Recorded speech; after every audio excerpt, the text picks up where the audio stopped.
ఒక దేవత కానీ ఒక దేవుడు కూడా అమ్మ స్థల పురాణాన్ని బట్టి ఉంటారు అక్కడ. ఓకే. స్థల పురాణం అయిన తర్వాత ఆ వంశంలో కీడు శంకించరాదు. విగ్రహ ప్రతిష్టాపన జరిగిన 6 నెలల నుంచి సంవత్సరంలో ఒకవేళ ప్రాణం పోయిందనుకోండి, చాలామంది ఏమంటారంటే మంచి కాలేదు, వాళ్ళ ఇంట్లో ప్రాణం పోయింది అని అంటారు.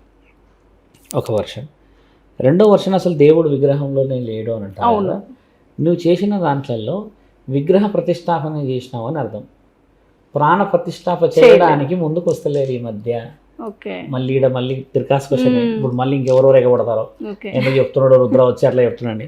ప్రాణ ప్రతిష్టాపన చేయడానికి సుమారు 11 మంది పురోహితులతో 2 రోజుల వేద మంత్రాలతో సుమారు 1000-1500 మందితో అన్నదాన కార్యక్రమాలు చేసి ఈ కథ కేవలం పెళ్లి కథ చెప్పే వాళ్ళు వస్తారు, కొంతమంది ఉంటారు ఒగ్గు కథలు, వాళ్ళతో 3 రోజుల కథలు చెప్పించి అది కూడా నైట్ పూట చెప్పించాలి, పొద్దున పూట కాదు నైట్ పూట చెప్పించి పొద్దంతా వేదమంత్రాలు, తర్వాత గట్టి మేళాలు, వివిధ విధమైన అమ్మవారికి చీరలు 7 రంగుల చీరలు పెట్టి 5 రకాల పువ్వులు పెట్టి 5 రకాల పండ్లు పెట్టి అమ్మవారి యొక్క ఆ విషయ వివరణలు అద్దంలో చూసి అద్దంలో నుంచి అమ్మవారిని మళ్ళీ చూసి నూనెలో చూసి ఇట్లా ఇన్ని కోరికలల్లో డబ్బు వృధా అవుతుంది కానీ ఓపికతో భక్తి అయితలేదు.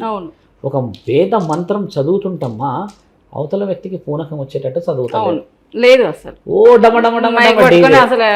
ఏమవుతుందో కూడా తెలుస్తలేదు, వాళ్ళు ఏం చెప్తున్నారో అర్థం ఉండదు. వేద పఠనంలో కొంతమంది ఇంకా మహానుభావులు ఉన్నారు బాగా చెప్పేవాళ్ళు.